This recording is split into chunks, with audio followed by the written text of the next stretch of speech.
South Africa's economic hub of Gauteng is expected to take a huge knock when thousands of Cosatu members down tools and embark on a national strike tomorrow.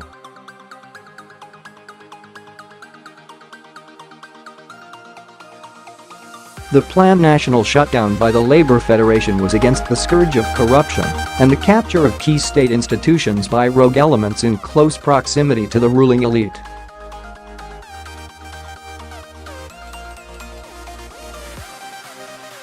Cosatu national spokesperson Sizwe Pamela said the country was struggling with a 38% unemployment rate and about 10 million people who were without jobs, while more than 17 million were on social welfare.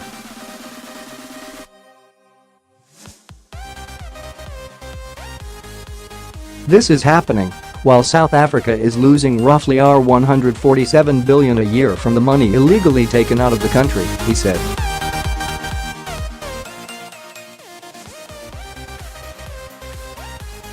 Gauteng was viewed as one of the provinces that would be hit the hardest by the Cosatu strike.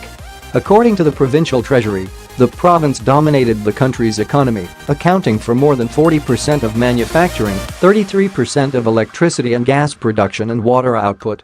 The province's construction sector accounted for more than 43%, while the wholesale and retail trade stood at over 35%.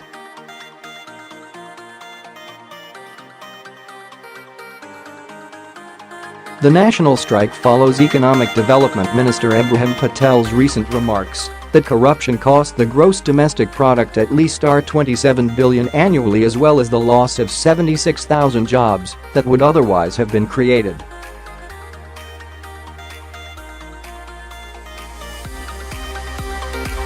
Recent data released by Statistics South Africa showed that more than 30 million South Africans were languishing in poverty. Pamela said while the statistics painted a gloomy picture, the controversial Gupta family, who are President Jacob Zuma's personal friends, had managed to steal more than R10 billion from the country.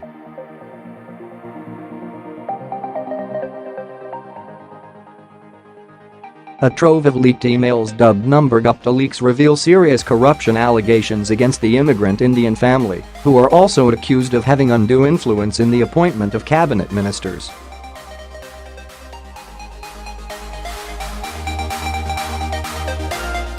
Cosatu said that more than 900,000 public servants did not have houses, and what made this possible was the fact that our government has been captured. Our government has adopted policies that benefit the private sector and the tiny elite.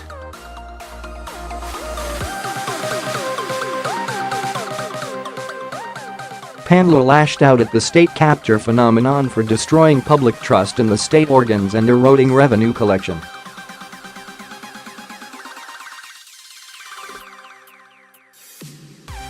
The majority of South Africans bear the brunt of corruption and state capture. If state capture is allowed to continue, it will not be possible to achieve the transformative objectives of the state that serve to improve the socio-economic predicament of the poor and working class, he said.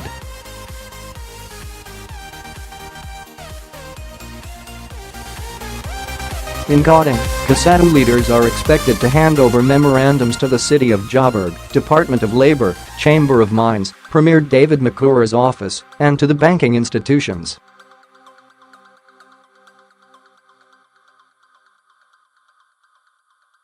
Cosatu Gauteng chairperson Dumisani Dakal said all industries, including farming, retail, banks and government services, would be affected by the planned strike tomorrow.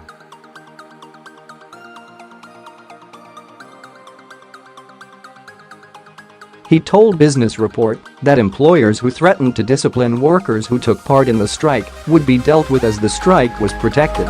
Cosatu was expected to hold a media briefing today to communicate further details of the shutdown.